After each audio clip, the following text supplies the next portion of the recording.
Braves are back at Doran Park tonight, trying to complete the 3-game sweep of the Hyannis Harbor Hawks. Welcome into a pregame Tomahawk Talk. Calvin Christoforo, Reeves Jackson, and Daniel Coach with me. Under some weird weather. There's some big orange thing in the sky. I don't recognize it. I think it's giving off some heat, maybe. I don't know. It's not covered by a cloud, so it's kind of weird. If any scientists know what it is, we'd love to know. We'd love to know what this thing is. It's warm out here in Doran Park. That's weird as well.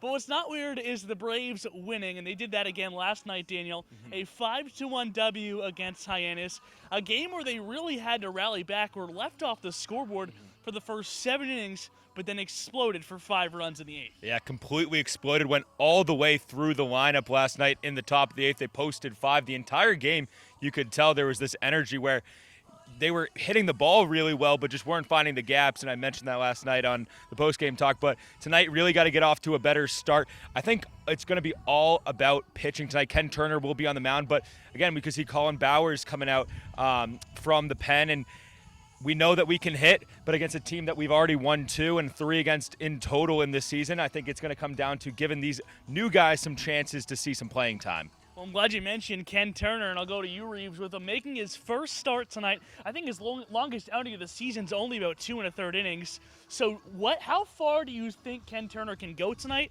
and what do you expect out of the right-hander in his first start? Yeah, that was on June 30th when we played here at Doran against Harwich, but I could see Ken Turner honestly being stretched out to 4 innings tonight, but obviously that depends on his pitch count, clearly, and if he can be effective. And honestly, for Ken Turner's first start, his 5th appearance, no better team to do it against than Hyannis, a team that struggles offensively. So, but I think Daniel made a good point. You could see a lot of the guys that haven't been featured as much this year.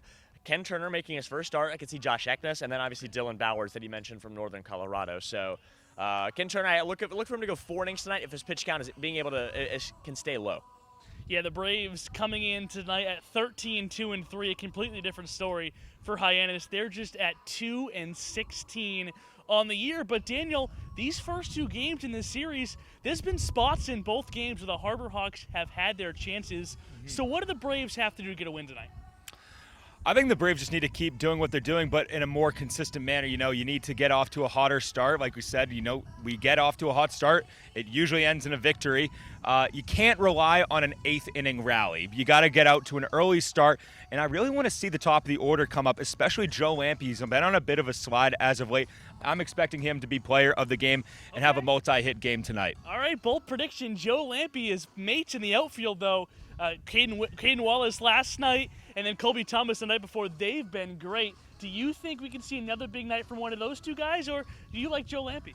Honestly, I'm expecting another big night from Caden Wallace. I really like Caden Wallace again tonight. He had that big 2-run double after Braylon Wimmer's single in that 8th inning when the Braves exploded. But I think it's good to see some of the Braves bats that were a little slower, such as Colby Thomas, finally catching stride. And the Braves are really, now Dalton Rushing's going to be catching a bit. You saw Josh Moylan get a single yesterday. So we talked about it on the air, but with Rushing, at least for the time being, probably catching every other day with Peter Burns, Josh Moylan's going to get a lot more time at first base. I don't know if he'll be there tonight. It'll probably be Peter Burns. Who knows if it'll be Moylan or Rushing over at first. Then one of those guys could potentially DH as well. But now I think the Braves lineup is becoming so deep, and the bench is, only lost Kyler Fedko to the draft. I think the pitching staff, and as well as they've been, that's a little bit more of the concern right now, finding guys to give the team some starts. But the lineup right now, clicking on all cylinders, but got to get out to an earlier lead than the 8th inning tonight. Yeah, Colby Thomas and Caden Wallace, both with beautiful swings. If the 2 of those guys can consistently get hot, this Braves team is going to go a long way. We'll see if the outfield can produce again tonight against Hyannis. First pitch is set for 6, but before the Bravos, we'll get you going at 5:40. But until then, as always, go Braves.